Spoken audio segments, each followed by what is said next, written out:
Hey guys, and welcome back to my channel, where today we are wrapping up all the different books that I read in the month of April. April was awesome for many reasons, but one of them was because it was the OWL Readathon, which I participated in, and it was so much fun. So I am also going to be wrapping up all the books that I read for that specifically. And there's a lot of them, so let's just jump right in. And the very first thing that I read was Heartstopper Volume 1 by Alice Oseman. Now this is a queer romance, and it's beautiful. It follows Charlie and Nick, and Charlie is out as gay, and Nick is not sure. he doesn't he's oblivious and he doesn't know, and so it follows them as they kind of discover that they're interested romantically in each other, and it is so cute and so fluffy and so sweet, and it hits all the right notes. I really enjoyed this. I like that Nick is bisexual, and he kind of figures that out through this story in a very realistic way. I thought it was just really well done. And honestly, I actually like it's a comic book, and I really like how it was done. There's so much white space. There's so much that is just like, it's not overly complicated drawings. It relies on well placed sparse details, and I really liked it. So I will be continuing on with this series whenever I can actually get my hands on books volumes 2 and 3.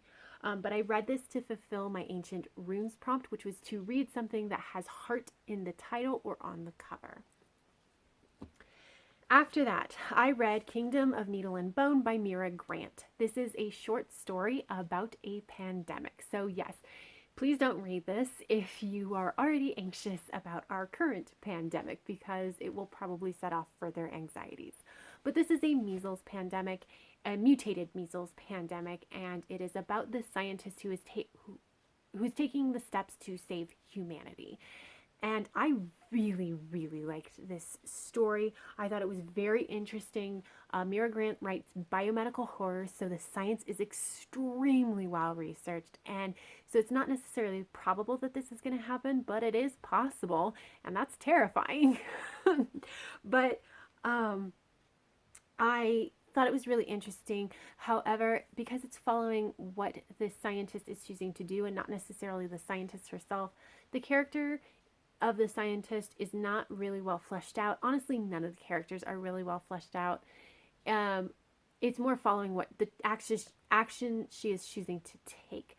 So with that, it's the style that Mira Grant chose to do was much more narration. There isn't so much action or dialogue. It's mostly just a narrated story, which I thought worked really well for this. But if you don't like that, it may be much more difficult to read this. But I thought overall that this is just a very well executed story, and I very much enjoyed it. And I read this for my potions prompt, which was to read a book that was under 150 pages. After that, I read Six of Crows by Leigh Bardugo, and later in the month I also read Crooked Kingdom. Now, this was a buddy read, number one, and also I decided that I was going to reread this with the intent of figuring out if I liked it enough to leave it on my shelves, because I sometimes do that. So this is a reread. But overall, I really like this. For anybody that doesn't know, this is essentially a duology that is a big heist, or multiple heists, however you want to look at it. But there is a big score. There is a character who's the ringleader who kind of puts the crew together as they kind of go about trying to get that big score, and it is just really interesting. The crew has 6 people in it, and I thought that the different perspectives and the different crew members were very distinct, to the point that even though we were switching perspectives between all of them, I actually really didn't have a hard time following the perspective changes, which is amazing, because I start having problems after 2 different perspectives. So the fact that I was able to follow 6 really shows that they were very distinct people. I also liked that because she chose to do perspective shifts, she was able to give us hints about the heist and show what each individual person was doing while never ever giving enough information that we could necessarily guess how the end heist was going to go until it all clicked into place at the end. So I really like that. So even though she was clearly like holding back information, Leigh Bardugo was, it didn't really feel bad that she was, which is sometimes what happens with heist stories. I liked all the characters. They all have their own drama going on. Like, and it was very cool. Like, of the 6 characters, there was one, Kaz, who I thought was just angsty drama that I did not really love. And Inej, I was like more or less okay with. But the other 4, I was like, oh, that's understandable, and I'm enjoying your story. It did. Sorry, I'm reading my notes. I liked that there was some queer romance in this, and it was very nicely done. I would have liked a little bit more page time with it, but I understand why it was not given that page time. I liked the relationship between Inej and Nina, the 2 female crew members. They were everything, and I wish that they had more page time. But overall, I really, really enjoyed this. And so, yes, it is going to stay on my shelf. Now, 6 of Crows did not count for my OWL readathon because I started it in March and finished it in April. But Crooked Kingdom does count, and I read it for my Care of Magical Creatures prompt, which was to read a book that had a creature with a beak on the cover. After that, I read The Invisible Library by Genevieve Cogman, and this is the first book in the Invisible Library series. And essentially in this series, there is a library, and it exists outside of all the different alternate Earths that are out there. And it employs people, librarians, to go into these alternate Earths and track down rare or unusual manuscripts or books. And so it's kind of like if this alternate over here has a Grimm's fairy tale book that has an additional story, or one of the stories is majorly different than all the other alternate Earths, then the librarian will go and track that down. Now, in this book, Irene is given a new assistant and then shoved off into an alternate universe or alternate Earth to go track down this book, and everything goes wrong immediately. And I really, really liked this book. It was very fun. It was very fast paced.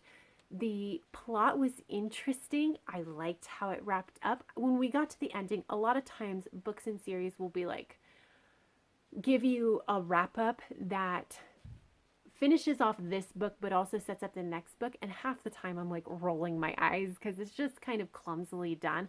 But this I thought was very neatly done, to the point where it's like, yeah, that feels like a natural way to wrap this book up that also happens to set up the next book. It feels very good. So I really liked that. I really liked the main character of Irene. I thought she was wholly relatable. I loved her inner monologue. But honestly, all the other characters are not really well fleshed out. They are just kind of there to make the plot move rather than be interesting in and of themselves. And honestly, her assistant of Kai is a little bit of a mess of tropes. And so I didn't love that, but honestly, like, all the goods things and the fun that I had with this book more than made up for those slight negatives. And so, yeah, I really enjoyed this. This is also a book that I started in March and finished in April, so it did not count for my OWL readathon. After that, I read One Salt Sea by Seanan McGuire. This is the 5th book in the October Day series. So this one, in this series, I guess I should say, we are following October Day, who is half fae and half human, and she is a knight, and she is frequently asked to solve some kind of weird problems because she's best suited to solve these weird problems. And in this particular book, she is being asked to track down 2 boys who have been kidnapped. Now, these 2 boys live in a neighboring kingdom under the sea called the Undersea, and it is suspected that the land fae have actually done the kidnapping. And if that's true, then there's going to be a war that breaks out. So Toby is like racing against the clock to try to prevent war. I already have done a full review of this, so I'm not going to talk super in depth about it, but I really enjoyed it. The pacing is way better in this particular one. We finally meet the character of Deanda, who I just adore. I will say that I am getting a little bit burnt out on missing kids stories, but it was okay. And what we got in this, I did really enjoy. And I read this to fulfill my Defense Against the Dark Arts prompt, which was to read a book that was set on the coast or the sea. After that, I read In Sea Salt Tears by Seanan McGuire. This is a short story that doesn't really have an order.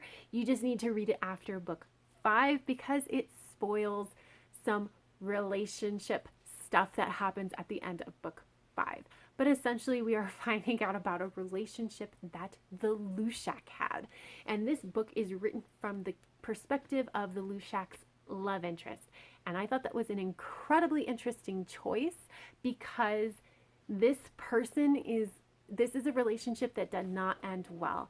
And that person is a little bit bitter about it. And so it has a very interesting tone overall. I thought it was very interesting to also see a different perspective on the Lushak than what we normally get. It was just overall very interesting. It was only like 24 pages long, so it didn't do a whole lot other than give us that different perspective, but I did enjoy myself immensely. And I read this to fulfill my History of Magic prompt, which was to read something that has witches and wizards. And obviously, since this has the sea witch, it counts. After that, I read Ashes of Honor by Seanan McGuire. Again, this is book 6 in the October Day series. And so in this particular one, there is a changeling, or somebody who's part fae, part human. And she has been, again, she's turned up missing. But it turns out that this particular changeling, most changelings get very little power and a lot of limitations. And this one has all the power and no limitations. And it is big and it is bad and has massive implications for fairy in general. And so Toby has to track her down before she does way too much damage to be able to fix. And so I really like this story. Again, this is another one that I have a full review for, so I'm not going to talk super in depth about it. But this is really where the series settles. It was a ride from beginning to end. It is so fast paced. It never really slows down other than like a hair, just so we can catch our breath before we hit the ground running again. I loved this book so much. We got more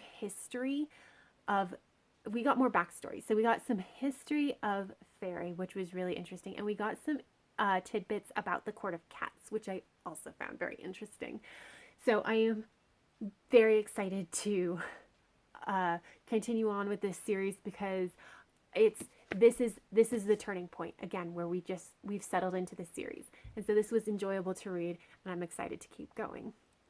And I read this for my Transfiguration prompt, which was to read something with shapeshifters in it. After that, I read The Bride Test by Helen Hoang. This is the second book in the Kiss Quotient series, so it is a romance that follows an autistic character. This is also a book that I have already done a full review for, so I will link that and also not talk super in depth about this particular book. But Kai is our autistic character. He has Asperger's and he is also Vietnamese American, which does that culture does play a big part in this particular book. But he has essentially decided that he is incapable of love. And he has decided that based off of some big events that have happened in his life. And so he has not pursued any romantic relationships with anybody, and this does not work for his mother. So his mother goes over to Vietnam and finds Esme and tells Esme, hey, come over to America and spend the summer with my son, live in his house, try to make him fall in love with you. And if at the end of summer you guys are in love, great, you get married and it's all done. And if not, then I will fly you back to Vietnam and I will also give you 20 grand for your time, essentially. And that's how it goes on. And I really liked this. It was sometimes difficult to read because the portrayal of autism is very realistic. But more than that, Kai's family is very realistic. There is some natural issues that kind of tend to crop up when there is an autistic person with a neurotypical family, because the neurotypical parts of the family tend to not fully understand what's going on with the autism, and so they understand but to a point, and so it can cause some friction, and that was very realistically portrayed in this one. I thought Kai was fine. I loved Esme. I really enjoyed their story. The writing is great. I basically sat down to read this and then didn't get up until I was done. I just, in general, really, really liked this. The only caution I would say is that how Kai decides that he is incapable of love, while it doesn't feel realistic, it really is. This is not, like, the logical progression that he used is not uncommon for autistic people. So I just wanted to mention that because it can feel like the worst miscommunication trope ever. But also, Kai thinks about sex a lot in the beginning. And part of that is because I don't think that he has ever had to deal with somebody who induces so many lust-filled thoughts as Esme does. But it is, I thought it was realistic. I thought it was understandable. I didn't really enjoy reading it. So I just kind of wanted to give that warning. At about the halfway point, it does kind of cut out. So it's not the entire time. But overall, I really liked it. And I read this to fulfill my Muggle Studies prompt, which is to read a contemporary. After that, I read How to Cheat a Dragon's Curse by Cressida Cowell, the 4th book in the How to Train Your Dragon series. And I have not been loving this series as a whole, but that is primarily because I do not read elementary school books. Now you might be saying, okay, so why are you reading it? Well, my older child has asked me to read this, and so I am. Now in this particular one, Hiccup Horrendous Haddock III, our main character, who is part of the Harry Hooligans Viking tribe, has to go on a quest to find the vegetable that must not be named in an effort to try to cure his best friend who has been injected with some venom from a very venomous dragon, essentially. And I really liked this, and I realized that I really liked this for unfortunate reasons. Essentially, I actually really liked the plot line, which was good. That was not an unfortunate thing. The unfortunate thing is I also liked it because we didn't deal with the Harry Hooligans all that much. It turns out I don't like his tribe. And I liked it better because we didn't really deal with Toothless the dragon all that much. Turns out I don't really like Toothless the dragon. So that was kind of unfortunate to find that out. But I did like the storyline. I am still trying to be very gentle with how I talk about this series because this generally just isn't something that I would ever read on my own. But yeah, so there you go. I did want to mention also I didn't like the ending, but the plot otherwise was pretty good. Just obviously it's not for me. It's just, I wouldn't read it otherwise. But onto a book that I would choose for myself. Oh, by the way, I read this and this fulfilled my arithmancy prompt, which is to read something outside your favorite genre. But onto something that I did pick out for myself, and that is Parallel by Lauren Miller. This is has a premise that's a little bit hard to describe, so bear with me. But our main character of Abby Barnes goes to school her first day of senior year, only to find out one of the classes that she had signed up for is no longer being offered. So she has to choose between drama and astronomy. She chose drama through some interesting circumstances.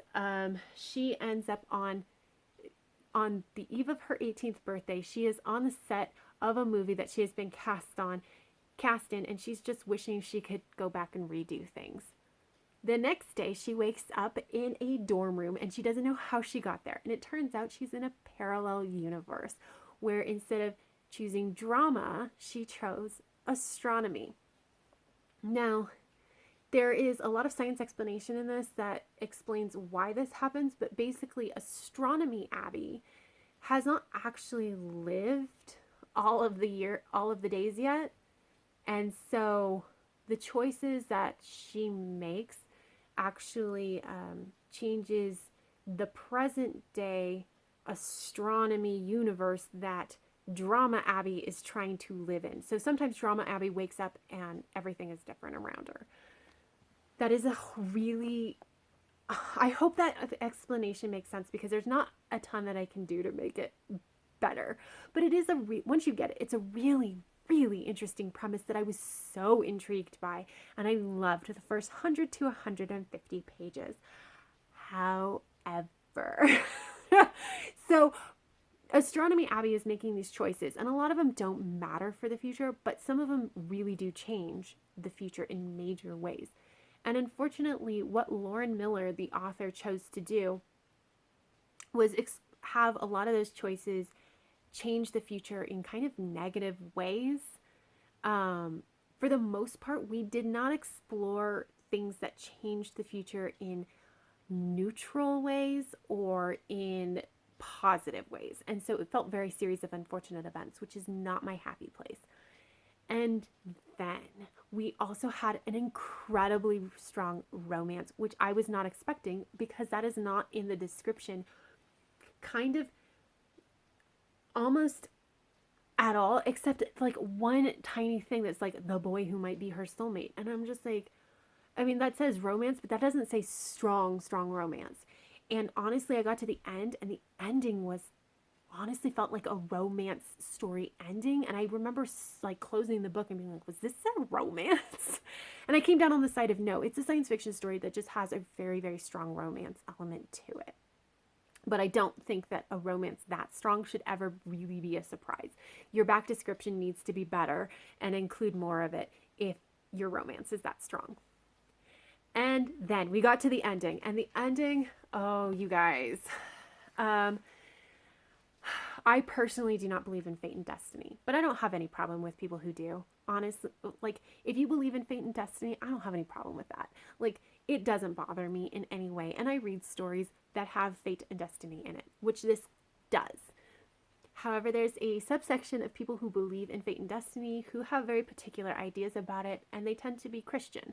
Not all of them are Christian. Some of them are more agnostic, but they have learned this ideal about fate and destiny from being in a Christian culture, which we have here in the US. So I don't believe in fate and destiny, but I have more of a problem with the particular ideals of Christian belief of fate and destiny. So I really struggled with the ending, because the ending, we got there, and for some reason Lauren Miller decided that this was the right time to rehash all the points that she was trying to make throughout the book and give it this very particular spin that is so baked into Christian culture. And so I got to the end and it felt like I was being preached at, which is not something that I generally enjoy. So between the series of unfortunate events and the romantic plot line that was very surprised and very strong, and the ending, I ended up giving this only 3 stars, and I have no intention of rereading this, which is sad because it had such a good premise. But I did read this to fulfill my charms prompt, which was to read something with a white cover. After that, I read Magic for Nothing by Seanan McGuire, the 6th book in the Encrypted series, which is a series that follows a family of cryptozoologists who basically study and liaison with and sometimes kill the monsters that live in this world. And we are finally following the youngest child of the Price family, Antimony. And Antimony in this particular book is sent off to go undercover while also dealing with some physical issues she has not told her parents about, and it's kind of just a mess. And yes, that is a little bit cryptic, a little bit vague, because I don't want to spoil anything, and this storyline really follows on the heels of the ending of the 5th book. So it's hard to talk about it in specifics without completely spoiling it. I love Antimony though. I love her so much. Like, I was struggling with the two previous narrators of Alex and Verity. And so we got to Annie, and I was just like, maybe. And I do. I love her. Even if she's making bad choices, I'm like, oh, you're making bad choices because you're 22. I totally understand why you're making the choices you are, even as I'm like, that's not going to get you what you want, honey. Um, but I liked her. I liked what she was doing. I think that she had, unfortunately, she was put in this position where all of her options are kind of bad options, and she's making the most of this really bad situation. And she's a little bit bitter and resentful about it. And I ended up really, really enjoying this book. I am so excited to see the next one. It is also following Antimony. So, yes, I am excited. I just have to get it. I don't own it yet. Anyway, this one fulfilled my herbology prompt of read something where the title starts with the letter M. And then lastly, I read Rush by Eve Silver, which is the first book in the game series, which is a trilogy. And this is young adult science fiction, heavy on the young adult. So in this particular book, our main character of Mickey Jones gets hit by a car, and she's pretty sure that she died, except she wakes up in a game lobby and given a weapon and told to go kill the aliens. And no further training, no further explanation, only she finds out later that, like, maybe actually the choices that she makes in the games have implications not just for her, but actually for the rest of the planet. And it goes from there. Now, this is something that I really enjoyed. However, I cannot wholeheartedly recommend this to the masses because it is very YA tropey mess. So the science fiction, the premise, that particular storyline was so good. However, Mickey's friends are awful drama, high school drama. And I was just sitting there going, why are you even friends with them? They're terrible people. Just drop them. Which is like not great. There's a huge insta love kind of thing. And then also, the two primary characters in this book, like, they're mature. Their understanding of themselves is much more on par with somebody who's in their mid 20s rather than like 16 and 17. So very unrealistic in those aspects. Kind of a mess to read. The saving grace for me in particular was that Mickey would occasionally make comments that recognized how ridiculous her situation was, how drama filled, how, like, kind of tropey this story was. And so it was like, okay, the author clearly understands what she's doing. And so I didn't feel like, sometimes when I feel like the author is taking things super seriously and writing all these tropes, I'm just like, I can't enjoy this. But when I know that the author is like, hey, I know I put him in a bunch of tropes, then I'm much better with it. And so I was much better with this. However, if you don't like YA tropey awfulness, this is probably going to be one that you want to avoid. However, if you can handle it, I did find it to be very enjoyable, and I am going to read the rest of the trilogy. And I read this to fulfill my divination prompt, which was to allow a random number generator pick your book. There you go, you guys. That is it. I ended up reading a total of 13 things, 11 of which were for the OWL Readathon. I was so close to getting that last book so that I could say that I read a book for all the prompts, but I just didn't quite make it. But I really did enjoy myself. I read everything that I needed to for my career of Cursebreaker. I read anything that I would need to if I want to do any of the certificates. So I am going to go into the Newt Readathon in very good standing. So, but that's it, you guys. Let me know down below if you have read any of the books that I read and what your thoughts are. If you agree with me, if you disagree with me, let's talk about it. But until next time, have happy reading, and I will see you in the next video. Bye.